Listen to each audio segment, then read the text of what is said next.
poder conectar. Bueno. Arranca. Total, es una charla que no es cortita, esperemos a ver si la podemos dar hoy toda, y si no llegamos hasta lo que llegamos, la mayoría ya la escuchó, es la charla del año pasado, pero podríamos hablar algunas cosas que me parece que serían interesantes tal vez con la experiencia que se ha adquirido en este año y medio, con nuevos trasplantes y con nuevas situaciones. Así que bueno, vamos a hablar un poquito desde el inicio. ¿Qué me pasa esto? Bueno, trasplante cardíaco, para que sepan, es una terapia establecida para pacientes con insuficiencia cardíaca avanzada, en pacientes con estadio D, dentro de lo que es la clasificación de IC. Y hoy por hoy, en la actualidad, se asocia una significativa mejoría de supervivencia y de la calidad de vida, ¿sí? Un poquito de historia muy rápido. En el año 67, el primer cardiocirujano que hizo el trasplante cardíaco en seres humanos fue Christian Bernal en Ciudad del Cabo. La característica es que en esta época se usaba una inmunosupresión muy intensa, no habían los inmunosupresores actuales que existen, entonces los pacientes fallecían muy rápido. El primero se murió a los 18 días por una neumonía, entonces había realmente una sobrevida muy escasa. En Argentina esto les quería comentar, que esto es interesante. Cuando uno habla de historia de trasplante, este es Christian Bernal, que fue el primero que hizo la cirugía de trasplante cardíaco en el mundo, pero en realidad el gran cirujano reconocido que hizo la técnica quirúrgica, que al principio la hizo con animales, fue Janway, que es este cirujano de California, que en realidad era como el profesor de Bernal, pero bueno, obtuvo la licencia Bernal y lo hizo primero. Este Philip Case, que fue el que hizo describió la técnica de las biopsias endomiocárdicas, y bueno, René Favaloro, es el que un poco generó uno de los, no de los pioneros del primer trasplante, sino de generar un programa sólido en lo que es la Argentina. Y lo que le decía, que el primer trasplante en Argentina la hizo el equipo de Lanús por el doctor Bellisi, y fíjense que falleció a las 94 horas también por un cuadro de infección importante. Pero en esa época, le vuelvo a decir, lo que pasaba es que le hacían una inmunosupresión como una quimioterapia severísima. Entonces en esa época se frenó bastante lo que es el trasplante en el mundo, hasta el año 80, que con el advenimiento de nuevos inmunosupresores como la ciclosporina, la mejoría no completa, porque la verdad que la técnica quirúrgica no cambió mucho con los años, pero ciertas mejorías quirúrgicas, la selección mejorada del receptor y del donante, y la prevención de las infecciones optimizaron un poco lo que era la sobrevida y la calidad de vida de estos pacientes.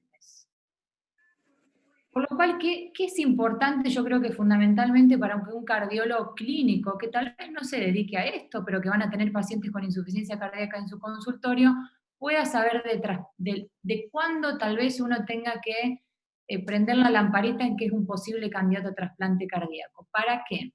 Para poder derivarlo a tiempo, para poder hacer la evaluación si el paciente está en condiciones o si tiene la indicación real, ¿sí? No todos los pacientes que tienen insuficiencia cardíaca, aunque estén en estadio D, van a tener indicación de trasplante cardíaco. ¿Por qué? Porque es un recurso muy limitado. Sabemos que dependemos de donantes con muerte encefálica, que hoy por hoy es muy escaso, y hoy más que todo con la pandemia se redujo un montón, entonces hay que seleccionar bien al receptor.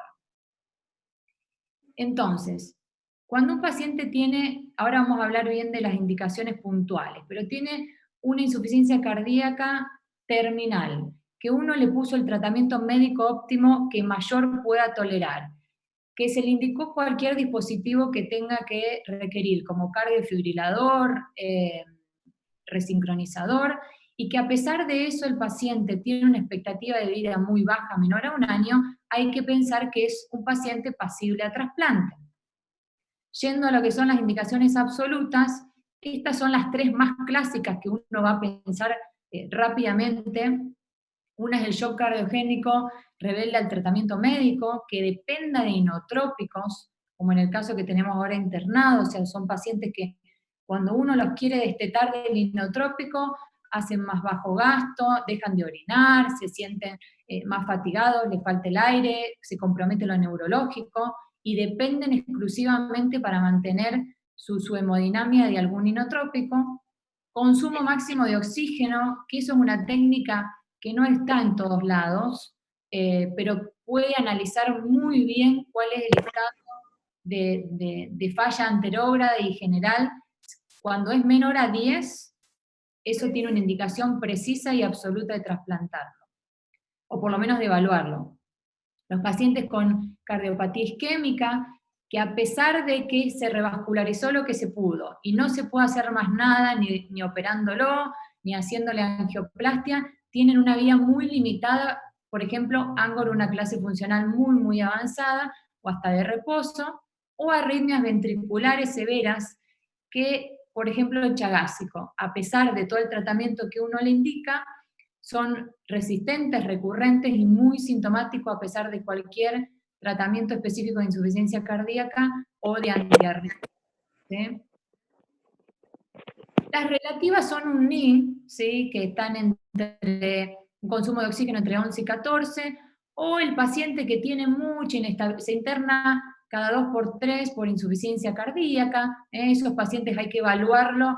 Si tienen una internación en el último año o en los últimos 6 meses de varias, por ejemplo 2 o 3, y a pesar de que se cuida, que no hace ningún tipo de transgresión alimenticia y toma bien la medicación, se vuelve a internar, hay que hacerle un análisis de si es pasible de evaluación para trasplante, pero las que uno no tiene que mandar a un paciente a trasplantar cuando solo tiene baja fracción de eyección, pero tiene clase funcional 1, o que tuvo en algún momento, o estuvo en algún momento en clase funcional 3-4, pero ahora está compensado, o que tuvo arritmias, pero ahora no las tiene, o que tiene un consumo mayor a 15 mililitros kilo minuto. O sea, son pacientes que hay que hacer. No decir, bueno, nunca lo vamos a trasplantar, pero en este momento el paciente puede continuar con tratamiento médico. Tal vez lo más prolijo es participar a algún especialista en insuficiencia cardíaca o participar a algún equipo de trasplante, pero no de una forma de evaluación, sino de contacto y tal vez seguimiento en conjunto. Lo que es la capacidad funcional, sabemos que la podemos hacer con una técnica muy costosa, que no está muy disponible en muchos lados, como es el consumo máximo de oxígeno, o paralelamente con la caminata de 6 minutos, que es muy barata, reproducible en cualquier lado. Pero el cuadrito verde que está abajo es interesante. Hay factores de mal pronóstico que hay que mirar en estos pacientes. Cuando se internan muchas veces por insuficiencia cardíaca, por anginas o por arritmias, cuando tienen aumento de la creatinina, cuando tienen aumento de las resistencias vasculares pulmonares, o por lo menos en el eco que aumenta la presión pulmonar, cuando los péptidos natriuréticos aumentan, cuando la troponina o ácido úrico elevado, o cuando empiezan con anemia. Son todos factores de mal pronóstico que hay que unir a todo el análisis que uno pueda llegar a hacer para ir analizando en qué momento lo voy a mandar a un centro especializado en esto. Yo le decía, la caminata de 6 minutos es algo que uno en un pasillo, lo ideal es de 30 metros, pero en el pasillo que uno tenga, por lo menos 15 debe tener, hacerlo caminar durante 6 minutos, controlándole la presión antes y después, la saturación durante toda la prueba, la frecuencia cardíaca obviamente antes y después, y cuántos metros caminó, marca también pronóstico. O sea, si yo al paciente lo evalúo y caminó menos de 240 metros, y tal vez tuvo una escala de Borg, que es le cuento tal vez para los que no saben, que es la escala de cuántos síntomas de disnea o de fatiga o de alguna otra molestia tuvo. Si tiene escala de Borg aumentada, que es de 0 a nada, 10 altísimo o severo, es importante también prender la lamparita de que estos pacientes están en una etapa muy avanzada y que van a evolucionar mal.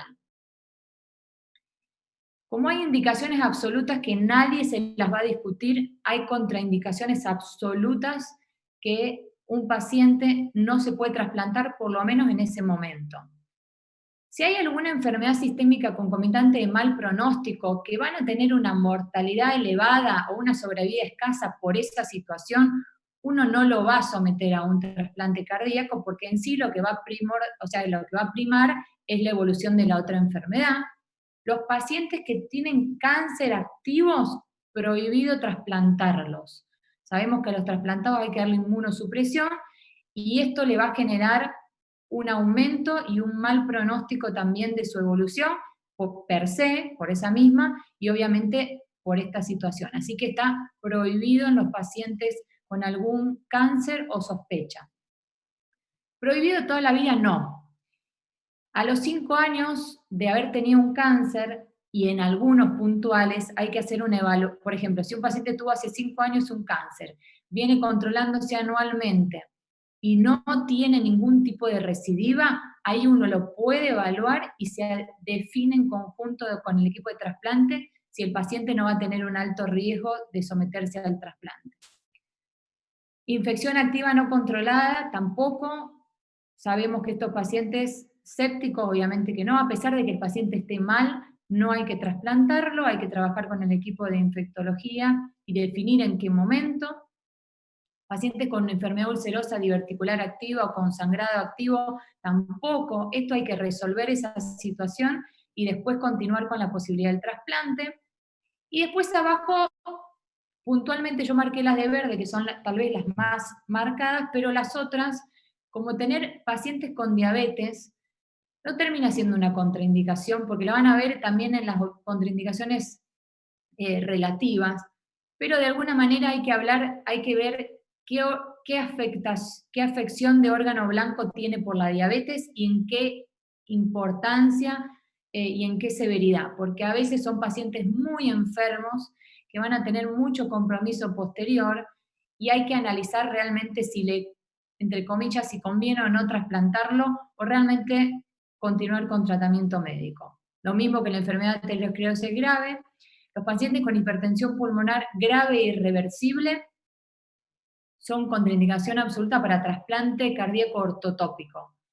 Se puede hacer, como vamos a ver después, el análisis de si se puede hacer un trasplante cardíaco heterotópico o un cardiopulmonar.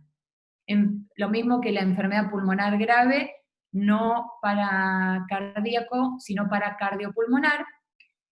Otra cosa muy importante, ustedes saben que nosotros hacemos evaluar a los pacientes con el equipo de psicología y asistencia social.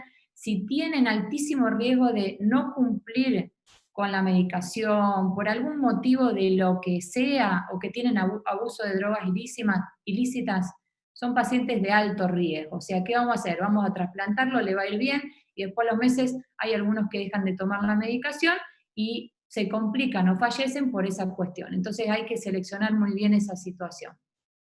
Y la otra cosa es la edad biológica. ¿Hasta cuándo uno dice, esta edad sí, esta edad no?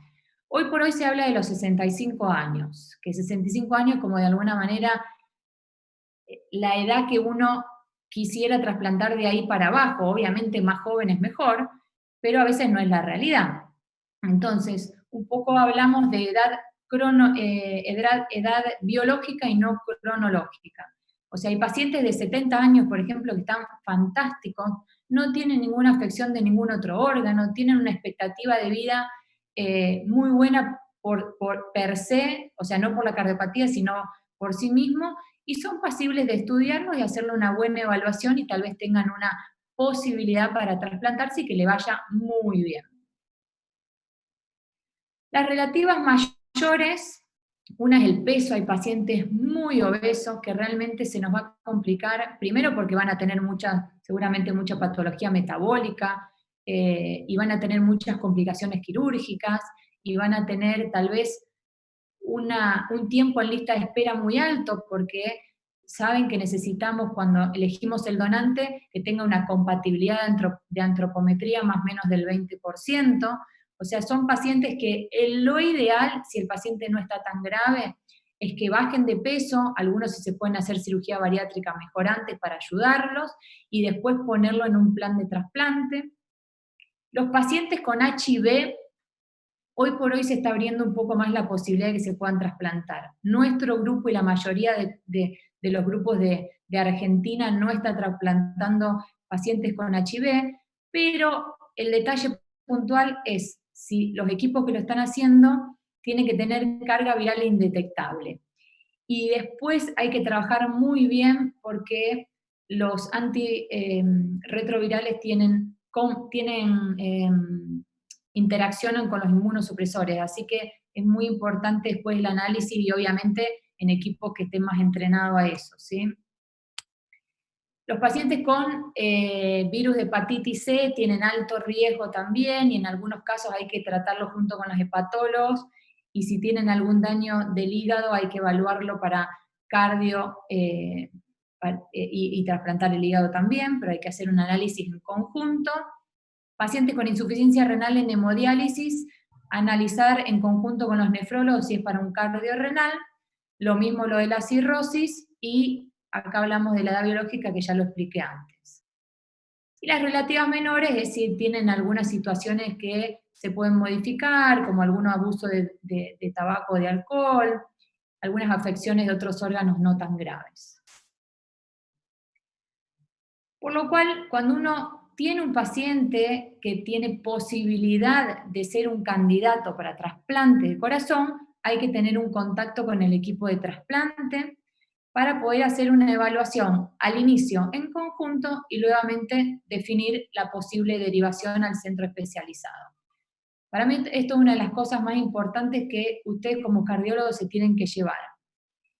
El trasplante cardíaco no podemos trasplantarlo en un estadio precoz de la insuficiencia cardíaca porque estaríamos con una manzana verde, ¿sí? No tiene indicación, tal vez ande muy bien con la medicación, y sabemos que el trasplante tiene sus cosas y también tiene sus riesgos, o sea que hay que trasplantar a lo que sería la manzana roja, el que tenga indicación, el que no esté funcionando bien con la medicación y el que hayamos agotado todo tipo de tratamiento, pero no tampoco la manzana podrida, porque son pacientes que tal vez uno estira, a ver si le pongo esto, le saco el otro y el paciente anda mal, se interna, le aumenta la creatinina, se ponen anémicos, baja el sodio y todos los factores de mal pronóstico, y a veces uno llega tarde y entonces compromete un poco la situación del peritrasplante y a veces uno los contraindica directamente para el trasplante. Así que siempre tal vez valorar cuando el paciente empieza a descompensarse, tener un contacto con un equipo de trasplante para poder hacer una evaluación en conjunto. Ustedes saben, la mayoría, excepto los residentes que comenzaron ahora, que le hacemos la evaluación de trasplante para confirmar la indicación y para evaluar si hay algunas contraindicaciones y del estatus hemodinámico. Le hacemos todos los estudios que la mayoría sabe, laboratorio general, con serologías, el análisis de si está el paciente sensibilizado o no con el crossmatch, la tipificación de grupos sanguíneos, toda la evaluación cardiológica. Si el paciente no tiene cateterismo, sin coronariografía se lo hacemos en el momento, si ya la tiene, se utiliza la anterior. Examen funcional respiratorio, análisis abdominal, análisis gastroenterológico, ginecológico, de lo urológico, y una de las cosas más importantes es el análisis de la hemodinamia a través del cateterismo derecho. Y obviamente todas las especialidades que contribuyen al análisis, como les decía antes, psicólogo, odontólogo, asistente social, entre otros. Algo puntual que me paro acá para que sepan un poco qué es el crossmatch, porque a veces uno lo habla medio rápido y a veces uno no sabe, pero es importante parar un poquito. Uno, el trasplantado de corazón solamente elegimos el órgano, cuando existe un donante, a través de compatibilidad ABO, ¿sí? Por lo cual, no vamos a tener, como en otros órganos como el riñón, el crossmatch directo, o sea, la compatibilidad de la sangre del donante contra el receptor para ver si tiene alguna sensibilidad. ¿Y qué cosas nos permiten tal vez tener un poco la tranquilidad de que el paciente no va a hacer ninguna situación inmunológica aguda? Es el crossmatch que le hacemos pretrasplante. El crossmatch existe de diferentes maneras, pero se analiza la sangre del receptor para ver si tiene anticuerpos contra contra HLA, 1 o 2.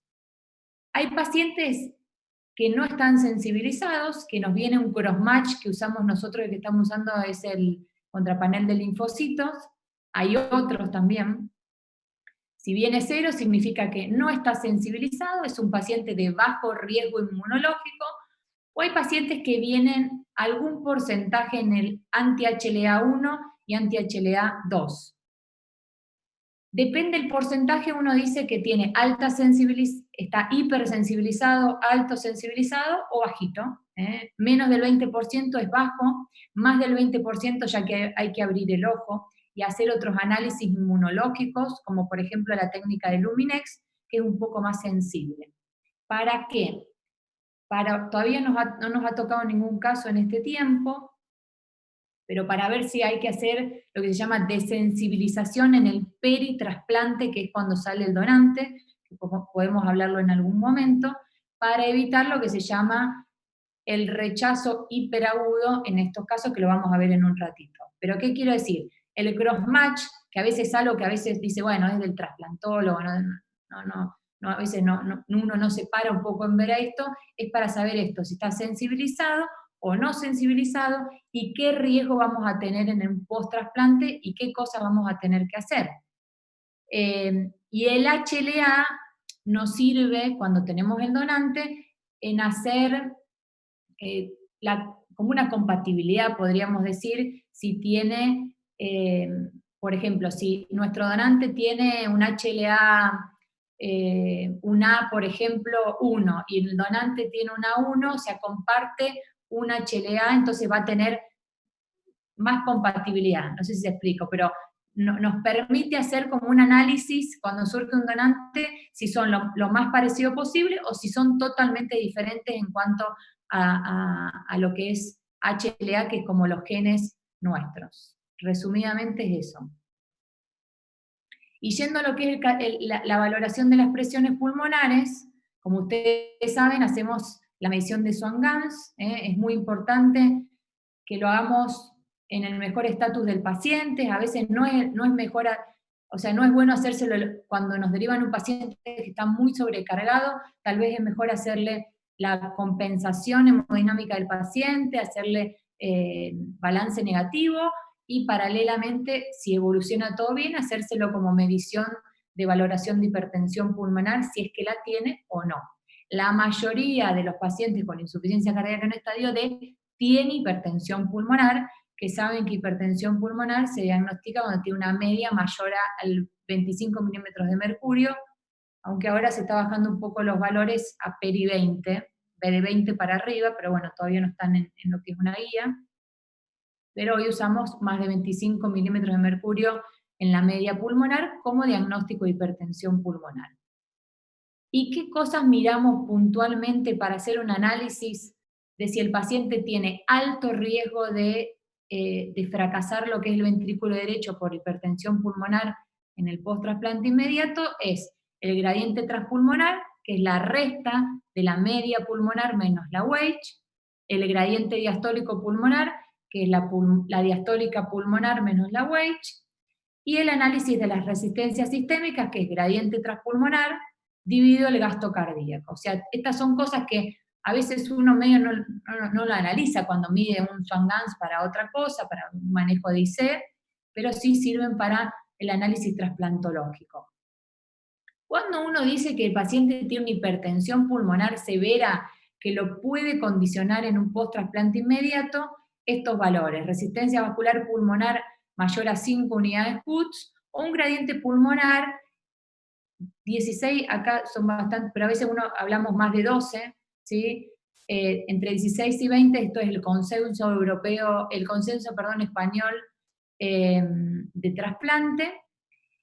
¿Y esto qué nos dice? Tenemos que valorar si el paciente tiene esa hipertensión pulmonar reversible, si es una hipertensión pulmonar postcapilar y que no esté involucrado en ningún otro factor del remodelado pulmonar que le ha generado tal vez la IC crónica, que esto se ve en los pacientes crónicos, no tanto en el agudo. Entonces, ¿qué cosas uno tiene que hacer? hacer medicación vasodilatadora, que ahora vamos a ver cuáles son las drogas que se pueden utilizar, para llegar en lo posible a resistencias vasculares pulmonares menor a 2,5 unidades Woods, pero, y un gradiente transpulmonar menor a 12, pero sin generarle una hipotensión al paciente, o sea, teniendo presiones de mayor a 85 de sistólica, de presión arterial sistólica. O sea que, de alguna manera, eso que te marca, que le hacemos el test de o sea, el test de vasorreactividad, el que haya disminuido las presiones pulmonares, no hizo claudicar al BD, sino que en sí, uno lo que le generó es una vasodilatación pulmonar y de esa manera un novel descenso de la poscarga del BD. ¿Qué drogas uno utiliza? Inotrópicos o vasodilatadores, como la dobutamina, la milrinona, que no utilizamos tanto, pero es una droga muy buena para estos casos, la nitroglicerina o el nitroprusiato, que son vasodilatadores, o no selectivos como prostanoides endovenosos, o lo que estamos utilizando un poquito más en el último tiempo, el óxido nítrico, que es inhalado, que sabemos que es una cuestión bien selectiva, que se utiliza a través de una máscara. Hay que hacer una estrategia muy importante porque el óxido nítrico es tóxico si lo respira el resto de las personas. O sildenafil, en algunos casos que uno hizo el análisis de que el paciente tiene reversibilidad y vamos a ayudarlo, a veces también en el manejo ambulatorio con sildenafil. Pero sepan que el sildenafil no está aprobado como droga en hipertensión pulmonar de grupo 2, que son estos pacientes, o sea, por cardiopatía izquierda, sino que es una droga probada para lo que es grupo 1 o grupo 4 de hipertensión pulmonar, que estuvieron viendo la otra vez con Fabián. Esto es o sea, la utilización del sildenafil es una estrategia para el manejo del peritrasplante.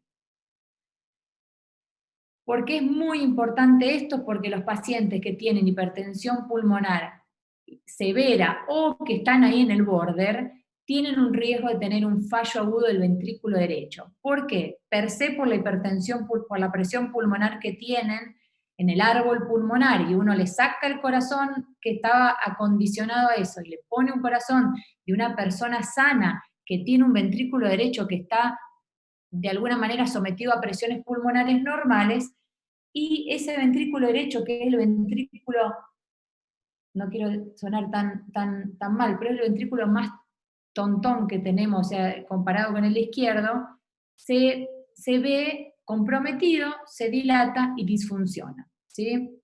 Por lo que es hipertensión pulmonar, o a veces lo que nos pasa, que nos ha pasado con algunos pacientes, es que empieza a fallar el ventrículo derecho porque tiene un poquito de hipertensión pulmonar y porque se vio afectado en toda la cuestión de procuración, por la isquemia fría y demás, entonces hay que apoyarlo en algunos casos también en el post-trasplante con algún vasodilatador.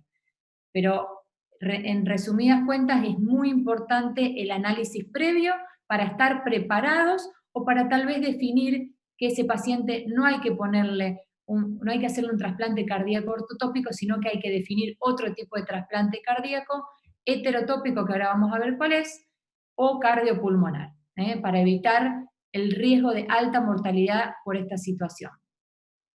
Las palabras estas que ya les sonarán conocidas a la mayoría o a los que no las conocen son los que venías diciendo. En trasplante cardíaco se puede ortotópico, que es el que comúnmente hace la mayoría de los equipos de trasplante, se saca el corazón que no funciona y se pone el corazón del donante, que es un corazón sano, o en pacientes puntuales, que ahora vamos a decir cuáles, se pone un corazón en paralelo, o sea, se deja el corazón nativo del receptor y se pone en paralelo el corazón donado. Bueno, estas son las indicaciones del ortotópico, o sea que tenga gradiente transpulmonar, repitiendo un poco conceptos, menor a 12, y acá hablan de resistencias menor a 6 unidades Woods, pero sabemos por abajo de 2,5 el paciente entra en un rango de muy buen cuidado para ortotópico. Este es el heterotópico, ¿sí? Este es el corazón, que le vuelvo a decir, en Argentina hay solo 2 centros que lo hacen, y realmente lo hacen contado con los dedos, y tienen una mortalidad, una sobrevida, podríamos decir, más baja que el ortotópico. Pero como ven, para que sepan que exista, se pone, este es el corazón nativo y este es el corazón donado, que de alguna manera rápidamente el ventrículo izquierdo real va a ser el ventrículo izquierdo del donado y el ventrículo derecho va a oficiar el nativo, el corazón nativo. ¿Y por qué? ¿Por qué uno le va a poner como una asistencia, es como una asistencia en realidad esto que se le hace al otro corazón en pacientes que tienen hipertensión pulmonar fija y severa? De alguna manera el corazón nativo ya está adaptado y el que no funciona el izquierdo va a estar asistido por el otro. Esto es bastante complejo para resumirlo en 3 segundos, pero en estos casos hay que pensar en esta opción de trasplante y en otro caso hay que pensar en los pacientes que tienen o que tienen algo de hipertensión pulmonar y a su vez son muy grandotes, muy gordos y nos va a costar conseguir un donante compatible. Entonces el paciente va a estar eternamente esperando un tiempo muy, muy largo un donante apto y a veces en estas situaciones, o sea, haciéndole un trasplante heterotópico, reciben antes el trasplante. Le vuelvo a decir, se hace muy poco a nivel mundial, pero sepan que existe. Bueno, cuando uno ya evaluó, define que es apto para trasplante de corazón, se lo inscribe en lo que es la lista de espera del INCUCAI. Cudayo es el ente de lo que es provincia de Santa Fe, y existen 3 listas de espera para trasplante cardíaco, depende cómo esté el receptor.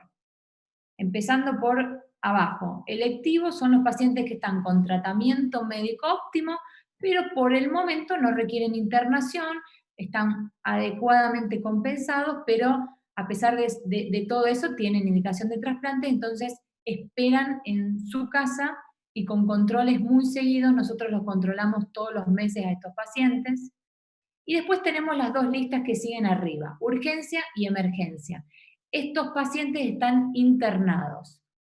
Urgencia es la lista intermedia que podríamos decir, que son los pacientes que tienen dependencia de inotrópicos o de, por ejemplo, una asistencia respiratoria no invasiva, como por ejemplo BNI, o los niñitos menores de 6 meses. Y las emergencias nacionales, que ahora están divididas en A y B, pero no vamos a entrar en esos detalles, son los pacientes que tienen alguna asistencia mecánica cardíaca, centrífuga, ECMO o cualquier otra, o que están en respirador, y de alguna manera van viendo que marca más compromiso del paciente, por lo cual estas listas sirven para organizar la distribución del órgano de los donantes. Entonces, pacientes que están en emergencia nacional son los primeros que entran en la distribución cuando hay un donante. Esto es a nivel nacional, esté donde esté el donante. Los de urgencias, si no hay nadie en emergencia que es apto para ese donante, se hace una distribución regional, ¿sí? Por ejemplo, si nosotros tenemos un paciente que está en el ECA, no hay ninguna emergencia y nosotros tenemos una urgencia, nos van a ofrecer primeros a nosotros porque es una distribución regional y así consecutivamente donde esté el donante. Y si no hay ningún paciente apto en urgencia, pasan a la lista de electivo. Esto depende mucho de tiempo en lista de espera, por lo cual, o sea que depende de muchas variables, pero fundamentalmente incluir el paciente en X lista le va a generar una posibilidad de recibir el donante lo antes posible por su condición.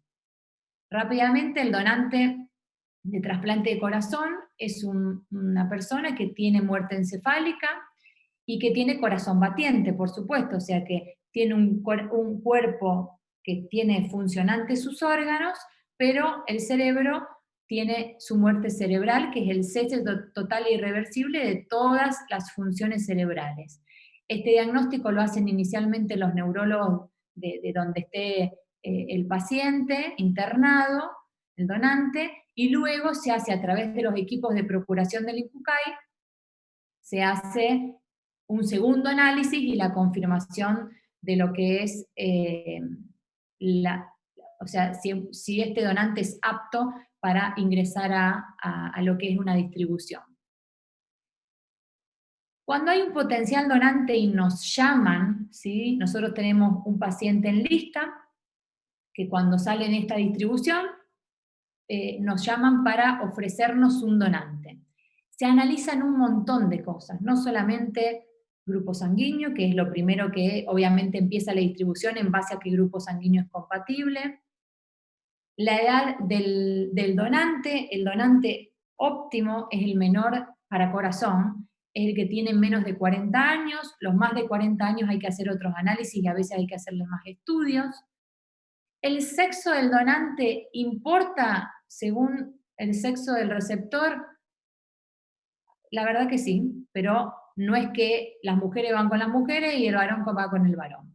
No, eso no es una exclusión, pero sabemos que las mujeres donantes son más chiquitas que los varones, que tienen menos desarrollo de la pulmonar y algo, entre comillas, de cuestiones hormonales. Entonces, tal vez el varón para, mejor dicho, la mujer como donante para varones no es tan lo adecuado, pero no por eso se descarta, sino que hay un análisis más puntual, tal vez en peso, si tuvo hijos, que le ha generado más desarrollo de pulmonar y otras cosas que uno va preguntando en ese momento. El físico es importante y es fundamental, porque tiene que haber un mismatch, que es una diferencia de más o menos el 20% comparando el donante con el receptor, que fundamentalmente lo que valoramos es el peso. Entonces, no podemos trasplantar, por ejemplo, tenemos un receptor de 90 kilos, no le podemos poner un corazón de un donante de 60 kilos, porque ese corazón, cuando lo trasplantemos a nuestro receptor, va a claudicar el ventrículo derecho porque está sometido a presiones más bajas. Entonces, es fundamental hacer ese análisis del peso para poder elegir adecuadamente según nuestro donante. Para donante de corazón no tiene que haber tenido paro cardíaco el donante, se pide ecocardiograma y electrocardiograma que tienen que ser normales, drogas tiene que tener escasa, drogas de noradrenalina o dopamina, y bueno, pacientes diabéticos hay que hacer análisis porque a veces tienen alguna situación vascular, pero fundamentalmente otra de las cosas que es muy importante es la logística de dónde está el donante, porque nosotros tenemos que ir a buscarlo como equipo y tenemos que volver con el corazón, y sabemos que el corazón es un órgano que tiene una isquemia fría corta, de unas 4 horas, que es lo ideal, se puede extender a unas peri-6, pero podríamos hablar que lo ideal siempre es menos de 4 horas. Entonces tenemos, ¿qué quiero decir?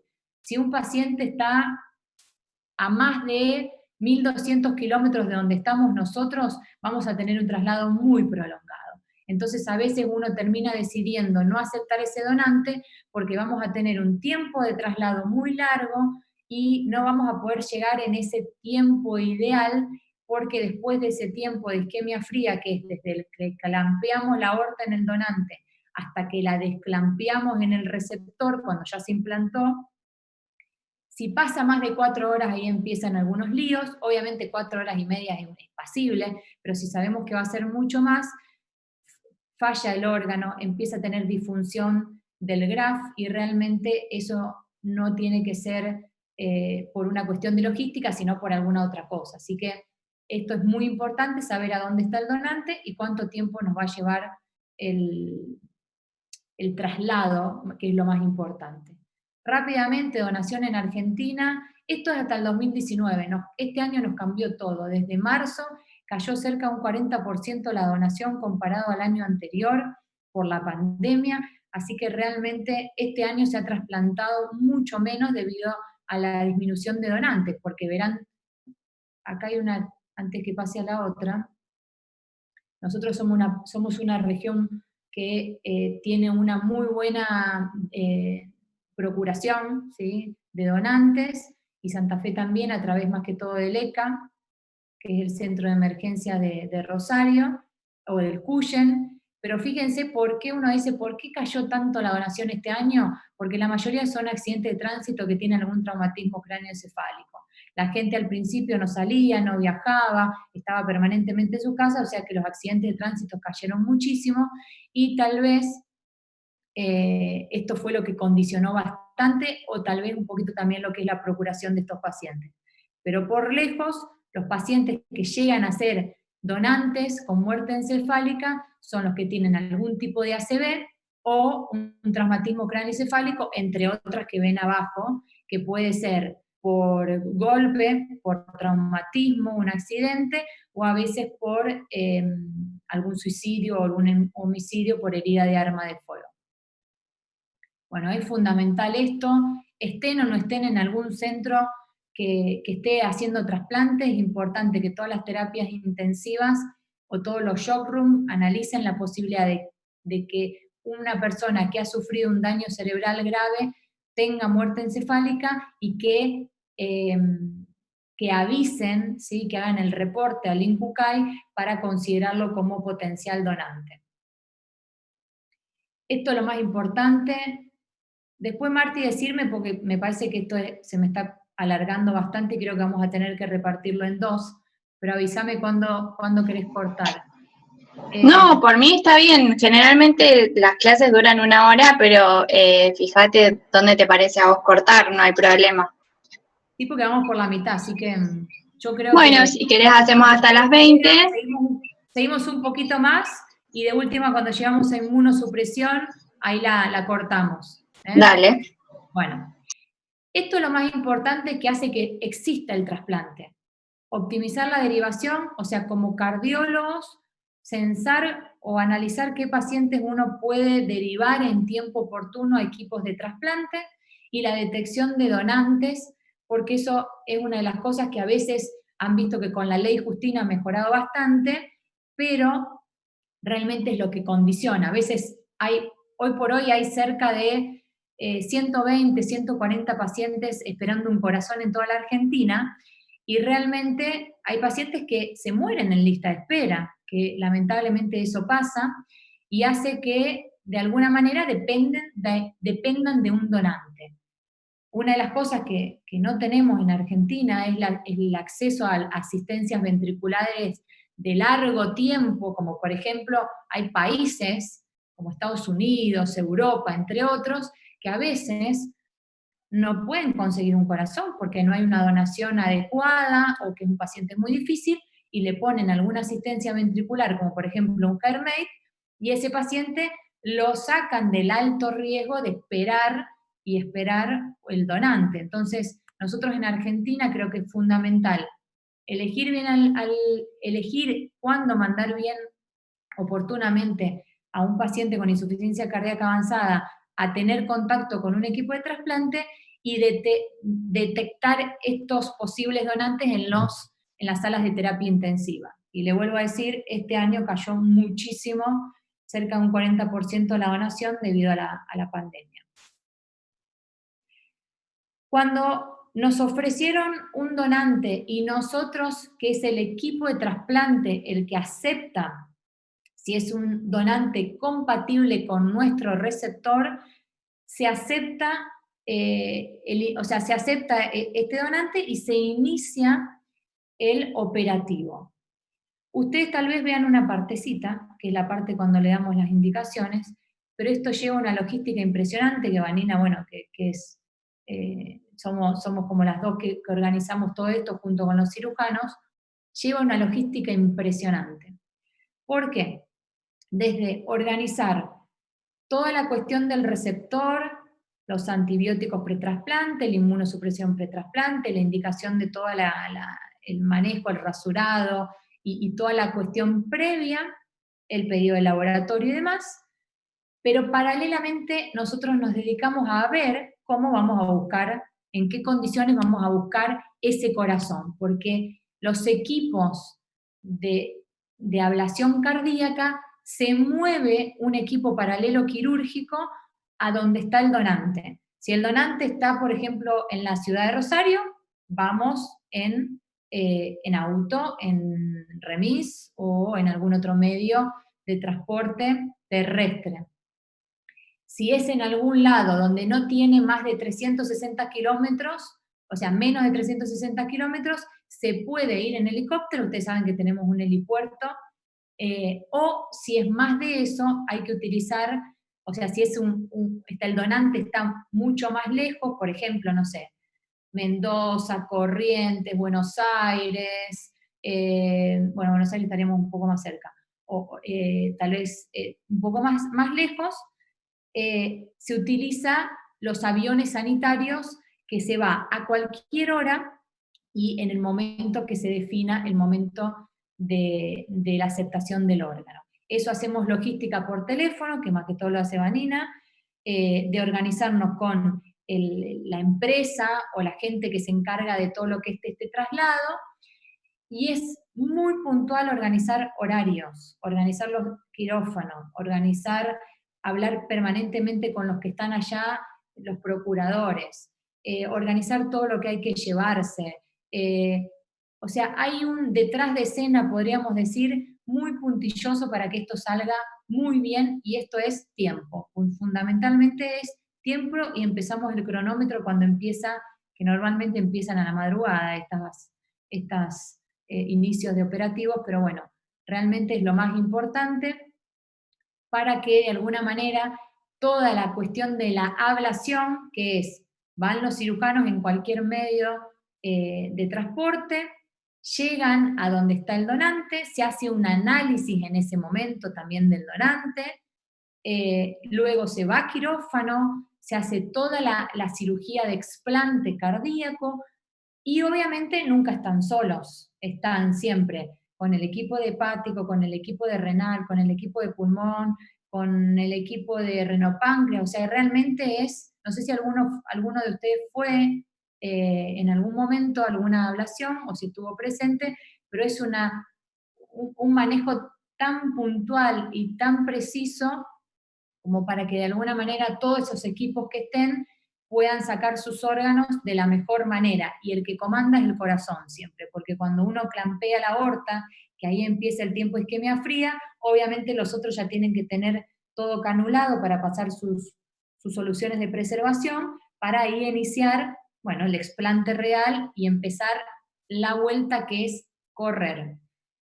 No todos los órganos tienen la isquemia fría que tenemos nosotros, que es de 4 horas, pulmón también tiene isquemia fría baja, pero por ejemplo, hígado, riñón, bueno, renopáncreas tiene un poquito más, pero también es baja, tiene una isquemia fría mucho más larga, que por ejemplo el riñón se puede trasplantar con 24 horas de isquemia fría, y a veces uno lo tiene en una heladerista esperando la organización del equipo, pero corazón, cuando se clampeó la aorta, el equipo quirúrgico sale corriendo, literalmente corriendo, con toda una logística de vuelta, si hay que coordinar el helicóptero, el avión, la ambulancia, lo que sea, para no perder ni un minuto en ese regreso. ¿Y qué pasa paralelamente? Ustedes saben que nosotros metemos al paciente en quirófano un tiempo prudencial antes, para hacerle todo el inicio de la cirugía, cambio de biocentral si lo necesita, colocación de sonda vesical si no tiene, todo el manejo del anestesista y después de los cirujanos para hacer la apertura del tórax, la canulación del paciente y esperar, bueno, cuando llega el órgano, que ahí se inicia realmente el implante. ¿Qué cosas son importantes? Y estaríamos por terminar la primera parte. Una cosa que no les dije, pero vamos un poquito rebobinando para atrás. Cuando están en el donante, ¿cómo se conserva el corazón? ¿Cómo hacemos que un corazón que lo hacemos dejar de latir, después empiece a latir en otra persona con un tiempo de estas horas que estamos hablando? Por raíz aórtica, mientras está el donante con corazón batiente, se canula, y cuando todos los equipos dan el ok, se empieza a pasar una solución de preservación, ¿sí? Que es una solución que tiene muchos solutos, muchos electrolitos y una cantidad de cosas que van a hacer conservar la célula miocárdica, el miocito, de la mejor manera posible, ¿sí?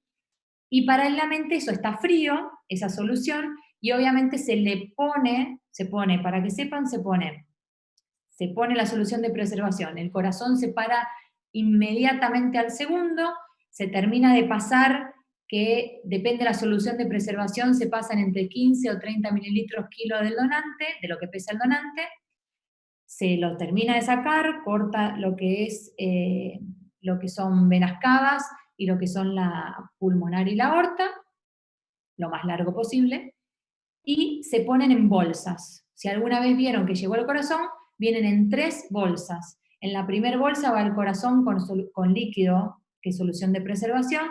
La segunda bolsa, que son todas bolsas estériles, se pone hielo picado, bien, bien triturado. Y en la última no va sin nada, ¿sí? Y eso viene en una conservadora y con todo un medio de control de temperatura, que el corazón tiene que venir a 4 grados aproximadamente, ni menos ni más, porque si no el órgano no se va a conservar adecuadamente. O sea que fíjense todo el detalle que tiene. Y el mantenimiento del órgano no solamente es cómo la solución de preservación uno pasa, sino todo lo que pasó antes.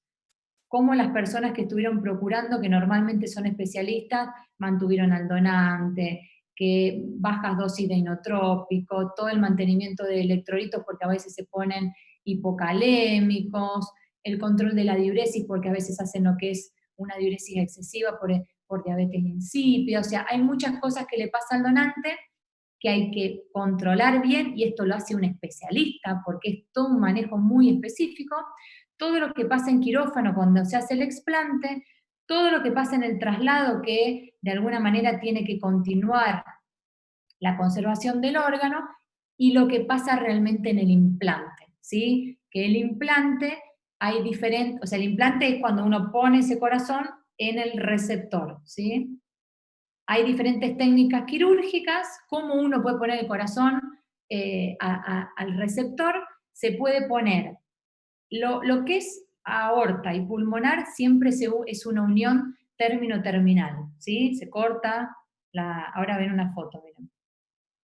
Se corta la aorta, se corta la pulmonar, ¿sí? Y son uniones término-terminales con la aorta, a ver si está la foto, con la aorta y con la pulmonar del receptor. Pero lo que varía es cómo unimos las aurículas a través de,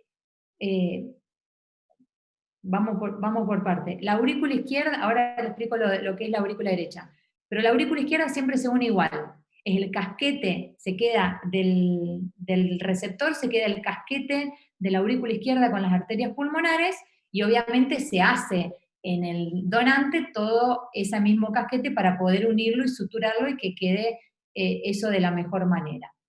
Las 2 técnicas que yo les decía, que es aurículo-auricular, que es la técnica tradicional que al principio se inició, o la bicava, que es la que más estamos haciendo nosotros, de alguna manera esa es la diferencia puntual de cuando uno habla de 2 de las técnicas por separadas. Como ven, esta es la vía auricular, que la aurícula derecha quedaron las cavas, ¿sí? Y se pone en la parte posterior de la aurícula derecha, queda la del receptor. Y se hace toda una adaptación en la del donante, y se le une, que estas son las suturas, ¿sí? Se le une la aurícula, quedaría como un casquete de aurícula derecha del receptor, y se le une la del donante, ¿sí? ¿Qué puede pasar con esta técnica? Que tampoco es un 100% que pase, pero que a veces el nódulo sinusal se corte, y a veces no venga, o sea que de alguna manera puedan sufrir algún tipo de ritmo nodal, o de algún tipo de no sinusal, podríamos decir, o que con el tiempo el paciente tenga más facilidad de presentar alguna arritmia supraventricular, que es la arritmia más frecuente en los trasplantados, es el aleteo. La otra técnica es esta. Esto es lo mismo que le comenté, pero se pone de alguna manera, no se utiliza nada de la aurícula derecha del receptor, se cortan las cavas y se une de esta manera. Esta es la técnica que estamos haciendo nosotros ahora, ¿sí? Se une cava a cava, cava inferior y cava superior, y el resto se une lo mismo, ¿sí? Entonces, de alguna manera, esto es un poco más fisiológico, entre comillas, no tienen tanto riesgo de arritmia, se conserva el nódulo sinusal casi en el 100% de estos pacientes, y es la técnica más nueva que se utiliza. A veces, por ejemplo, en pacientes con cardiopatía congénita o en alguna situación puntual, esta técnica no la utilizan y van más para la técnica tradicional por una cuestión anatómica. No sé si se entendió. ¿Se entendió? Sí, Sí, se entendió. Te hago una pregunta, Elisa. ¿Puede Sí. ser que en la técnica cava-cava pueda llegar a quedar aurícula? No. Aurícula Nunca izquierda queda. sí, porque siempre tiene que quedar porque le tenemos que dar las pulmonares, pero no queda aurícula aurícula derecha del receptor no queda. La aurícula izquierda sí. Esto siempre es igual en todos, ¿entendés?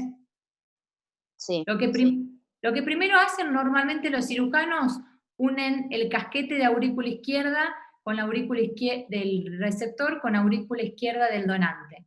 Después se van a las cavas, ¿sí? Cava superior, cava inferior, y después suturan pulmonar con pulmonar, que es de forma término-terminal, y luego aorta con la finalización de lo que es el implante, que es el desclampeo de la aorta, donde realmente ahí empieza a circular la sangre del receptor por este corazón trasplantado y empieza a latir el corazón, ahí se terminaría el implante. Pero en cava-cava no queda aurícula derecha, no debería quedar aurícula derecha. ¿Ves que queda así? Y entonces no que, o sea, ¿sabes por qué te pregunto? Por el tema del electrocardiograma, que a veces vemos que tiene 2P. Bueno, a veces lo que puede pasar es que si cortaron muy, muy al ras, el sinusal, que a lo mejor puede estar un poco más expuesto o más arriba, puede de alguna manera generarle no doble estimulación, porque de alguna manera estos pacientes tienen la conducción del corazón, del corazón donado, pero sí se puede manifestar esa P, pero no debería en esta técnica. Okay. Sí en la aurícula auricular. Yo en el equipo que estaba antes casi hacían siempre aurícula auricular y te encontraban las 2P, seguramente. Pero en la bicava, como vos cortás arriba, excepto que tengas un nódulo en la cava superior, que es rarísimo, pero cortás de alguna manera toda la aurícula, no te quedás con nada, no es habitual, es más, es medio rarito que te encontrés una P en una bicava. A lo mejor era una vía auricular que en eso sí. En la bicava, Okay. el sinusal te lo llevaste con el explante. ¿Se entiende? Sí. Una cuestión anatómica. Acá ven un videíto. Este es el pre, ¿sí? Un pre antes del explante, que ven que tiene una disfunción importante. Cabecera de la cama está acá, ¿sí? Y está canulado. Y en el post-trasplante, ahora van a ver las suturas. Esto es sutura de aorta, sutura de pulmonar, y acá se ve la sutura de la cava superior, obviamente la de la aurícula no la vemos porque está acá atrás, y de la cava inferior se ve acá abajo. ¿Sí? Eso es más o menos como queda expuesto el corazón trasplantado. Este es un cable, saben que le ponemos cable de marcapasos porque a veces suelen haber algún tipo de disfunción del nodo, y a veces el que puede llegar a disfuncionar a veces es la B, y uno necesita marcapasear estos pacientes porque necesitamos frecuencias cardíacas rápidas con diástoles chicas, y esto que utilizamos nosotros es un catéter en la aurícula izquierda para medir un poco lo que es el análisis de Weich, entre comillas, de estos pacientes. La mayoría lo vio esto. Estuvieron presentes en el quirófano, ¿no es cierto? Sí. Sí, hemos ido. Sí. Bueno, acá ven el antes y el después, diríamos, de la situación. Esto es una miocardiopatía dilatada con un cardiofibrilador, y este es el previo al implante, un corazón de un tamaño normal y forma normal. Creo que por ahí podríamos llegar, ¿qué les parece? Sí, Eli, perfecto. Porque ahora a mí me interesa, igual lo voy a hablar con Sangroni. Tal vez que hablemos un poquito más de inmunosupresión, que a veces es lo que uno pasa un poco, y hemos charlado con algunos de ustedes alguna que otra vez esta cuestión. Así que sería bueno cortar acá, porque además es largo, chicas, me quedan como 50 diapos. ¿Se podrá, Marti, hacer otra clase? Sí, no hay problema. Vemos cuándo la podemos ubicar y programamos otra para hablar de lo que falta.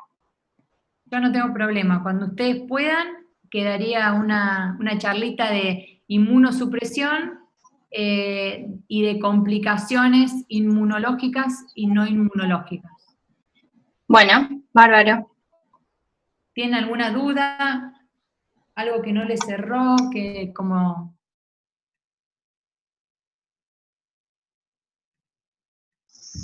Eli, al paciente, al receptor, perdón, al donante, Sí. cross-match no se le hace. La única cosa... ¿Para que voy a prender más luces que me quedé en penumbra?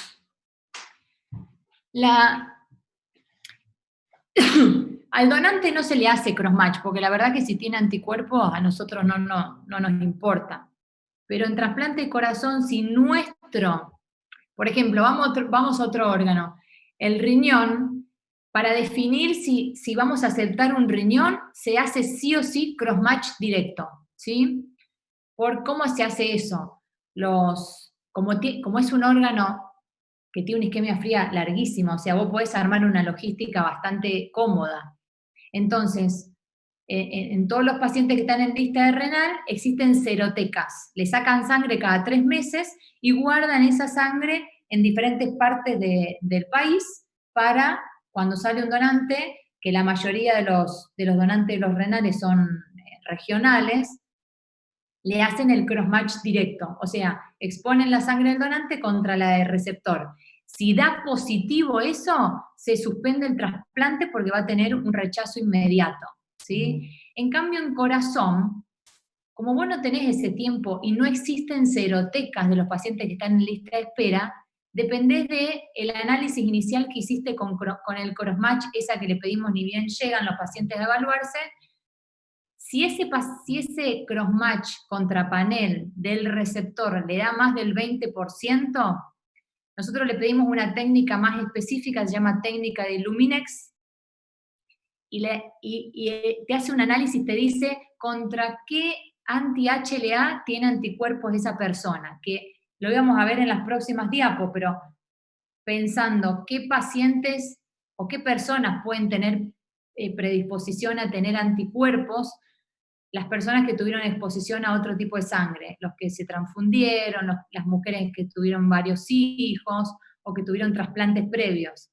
Entonces, en la única momento que uno en trasplante de corazón le hace un cross-match directo es cuando ya sabemos que el receptor está sensibilizado y ahí organizamos una seroteca exclusiva para ese paciente. Tal vez tengamos un caso, no creo que en lo inmediato, pero tenemos una receptora que está en lista de electivo, que tiene valores aumentados de cross-match, o sea que si llegamos a trasplantarla, tenemos que hacer esto. Por ahora la tenemos medio en stand-by, pero ¿qué es lo que se hace? Se manda 10 frascos, uno se queda acá en Rosario y otros se van a todo el país, se mandan suero del paciente. Cuando sale un operativo, pedimos el cross-match directo.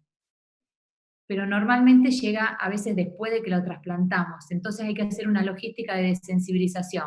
Y si llega a ser positivo, a rezar Padre Nuestro y hacerle todo tipo de sensibilización, que es para evitar el rechazo hiperagudo, que hacemos plasmaféresis y otras inmunosupresores más específicos a eso. Pero en sí cross-match contra panel al donante no, porque si el donante tiene anticuerpo, a mí no me importa, porque yo en realidad el problema nuestro que vamos a tener si el receptor tiene anticuerpos contra el HLA de ese donante. ¿Se entiende? Sí, perfecto, se entendió. O sea que de alguna manera, corazón, la única vez que uno puede llegar a... nunca nos enteramos si el paciente... Sí nos enteramos porque el paciente tal vez se muere en la mesa que ahora después la próxima le voy a mostrar una foto, pero se mueren a veces en la mesa de cirugía cuando hacen los rechazos hiperagudos, porque tienen anticuerpos específicos contra ese donante, contra ese HLA, y entonces la verdad que es una cuestión bien trágica y fulminante. Pero en la mayoría de las cosas, en la mayoría de las veces uno lo prevé antes con el crossmatch. Por eso es importante el análisis inmunológico previo. Perfecto. Sí, a veces lo que nosotros hacemos es lo que les decía antes. Por ejemplo, el HLA que te informa es el A, el B y el DR. Y te informan siempre como 2 alelos. Entonces, ¿uno qué hace? Nada, pone el del donante, el del receptor y te pone a comparar. ¿Tiene A? No. ¿Tiene B? Ah, sí tiene 1. ¿Tiene DR? Sí tiene 1. Entonces vos le decimos 222 cuando no tiene compatibilidad alguna, o si compatibilizan, por ejemplo, 2 de A es y los otros no tienen, es un 022, o sea, le buscamos manualmente la compatibilidad de estos pacientes. Y si en algún caso uno tiene la especificidad de anticuerpos anti-HLA, te tenés que poner a buscar, porque lo vas a hacer rapidísimo. Si vos decís, che, a ver, mi paciente tiene anticuerpos anti-HLA, ponele un A22, y el otro tipo tiene un A22, ya sabés que le va a atacar. ¿Entendés? Entonces, la verdad que en el trasplante es mucho inmunológico, y eso hace un poco la diferencia, aparte de todo, que ustedes han visto que estos pacientes a veces están muy enfermos y pasan cosas aparte de lo que es el trasplante, así que es muy específico y es un trabajo en equipo muy, muy importante. Bueno, ya los cansé, me parece.